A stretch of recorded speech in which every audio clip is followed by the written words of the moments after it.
pala si Udari at ito ang lutong mascarap at syempre ngayon magluluto tayo ng samut-saring gulay, parang chop suey ang style. Pero syempre may partner din yan, magluluto din tayo ng pork steak. Parang good for two lang. Mas masarap kasi kapag may kapares. Pero yung gulay di ko nalalagyan yan ng karne kasi nga magluluto na tayo ng pork steak para hindi masyadong magastos. Tipid-tipid ba?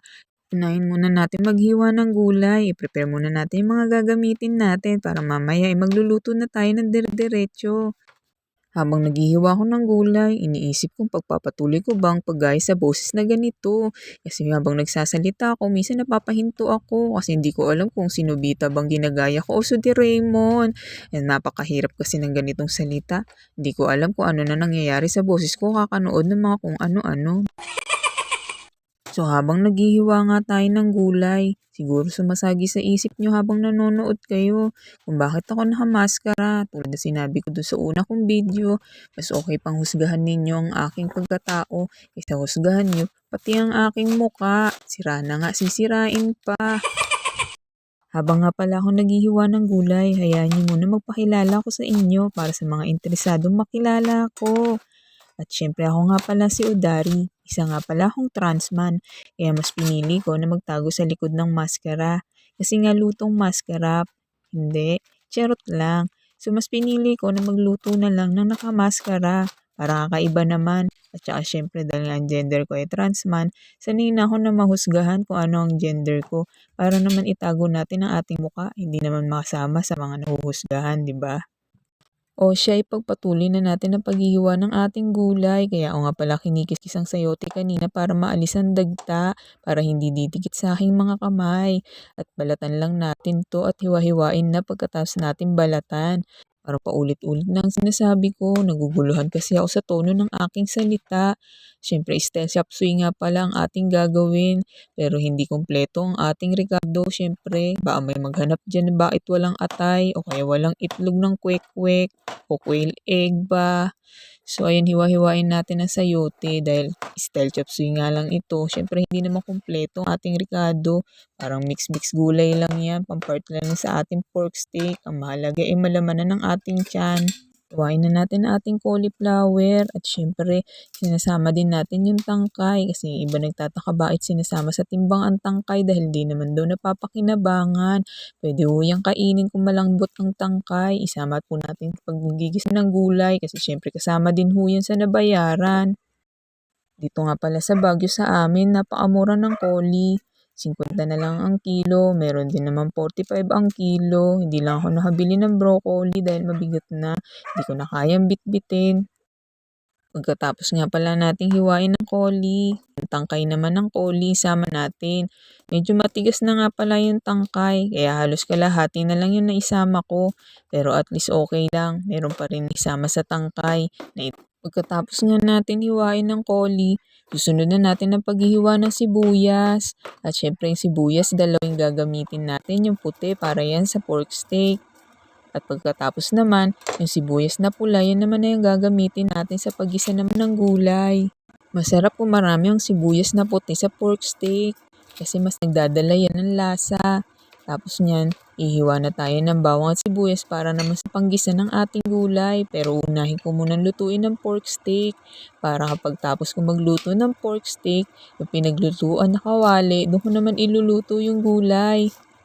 Habang nga pala naghihiwa ako ng sibuyas, naiiyak ako. Hindi dahil sa paghihiwa ng sibuyas, kundi sa tonong ginagamit ko.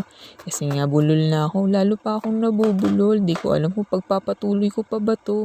Minsan nakala ko sinubita ako, minsan naman si Doraemon. Di ko nga alam kung minsan nagiging Batanggenyo na yung punto at minsan naman parang Kapampangan na ang punto o kaya naman Ilonggo na. Kaya naguguluhan na ako kung pagpapatuloy ko pa yung ganitong tono ng pagsasalita. Tapos na nga ang ating paghihiwa ng mga ricado. Sisimulan na nga natin magluto. Good for to nga pala yung lulutuin ko na pork steak. Konti lang, sakto lang pang dalawahan. Tapos ayan naman yung mga gulay. So na-prepare na natin yung lahat. Pwede na tayo magsimula magluto. Nagpainit ako ng kawali ng mantika. At uunahin muna natin lutuin ang pork steak. Siyempre unahin muna natin ang sibuyas. Kapag naluto na ang sibuyas, isi-set aside lang natin ang sibuyas kasi gagamitin natin pang topping sa pork steak yan. Ayan, pwede na 'tong sibuyas natin. Pagkatapos nun, hanguin natin at set aside lang natin dyan sa gedli. Pagkatapos nun, lulutuin na natin ang ating pork. Gabi pa nga lang, minarinate ko na ang ating pork. Hindi naman ganun kasi kadami ang ating pork. Tamang-tama lang para sa pandalawahang tao.